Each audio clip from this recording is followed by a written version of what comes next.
dit was verreweg die mees dramatiese dag vanaf die verhoor begin het.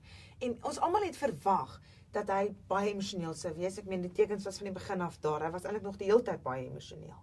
Maar toe dit gebeur, het daar geskokte stilte oor die hele hof neergesak. Ek dink ons almal het dit verwag, maar ons kon onsself steeds nie daarop voorberei nie, op soveel emosionele drama tussen 4 mure. Dit was geweldig emosioneel.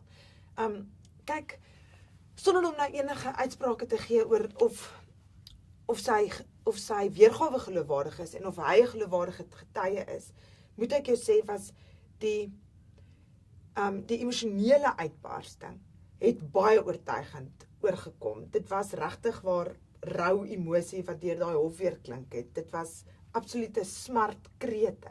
En veral vir ons in die hof wat hom gesien het. Die publiek daar buite het hom nou net gehoor, maar ons het hom gesien. En hy het gesit en toe hy so oorweldig is deur die emosie, het sy hele gesig bloedrooi geword.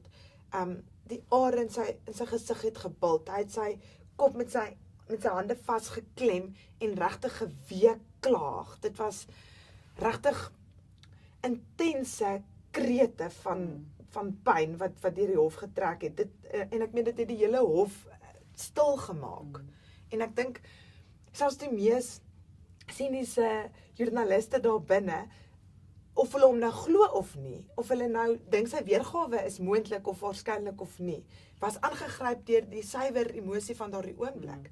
Want terselfdertyd het een van sy familielede, moontlik dalk sy sussie, Amy, ook hoog uitgeroep, 'n hoë emosionele uitroep van gehuil, hoog begin huil, wat mens ook kon hoor. So dit was regtig 'n oomblik wat net die absolute tragedie van hierdie voorval vasgevang het. Ek dink die eerste ding wat ek hom sal vra is, wat presies het deur sy kop gegaan toe hy daai snyer getrek het en die 4 skote afgevuur het. Onthou, Oscar se weergawe is dat hy in selfverdediging opgetree het en die toets vir dit is 'n subjektiewe toets van die redelike persoon. So Oscar gaan moet bewys dat hy opgetree het soos wat enige persoon sou optree wanneer hy met daai situasie in die gesig gestaar word. En ek dink hy gaan dit baie moeilik kan bewys. Ek dink hy het gewys net in sy hoofgetuienis hoe emosioneel hy oor die hele situasie is en in my opinie is hy glad nie 'n goeie getuie tot dusver nie. En ek dink Gerrie Nel, dit gaan 'n donker tyd vir Oscar wees wanneer hy 'n kruisondervraging geplaas word en toe vra sy vir hom of hy nie kan slaap nie. Toe gaan hy uit en dis toe hy weer terug inkom, hoor hy die geluid in die badkamer. Toe sê hy vir Riva, sy moet die polisie bel. Sy het nie gereageer nie. En die groot vraag is, hoekom het hy nie verder ondersoek ingestel nie? Hoekom vra jy 'n vraag aan 'n persoon? Daai persoon antwoord jou nie, maar jy gaan nog steeds voort met hierdie idee dat daar is 'n inbreker in my huis. Paulie, ons het mos mense gevra of hulle vir Oscar Pistorius jammer kry tot dusver en wat is die tipe reaksie wat ons gekry het? Mense kry hom oorweldigend jammer. Ons lesers het laat die byle huil gestem vandag en omtrent 63% sê ja, hulle kry hom jammer.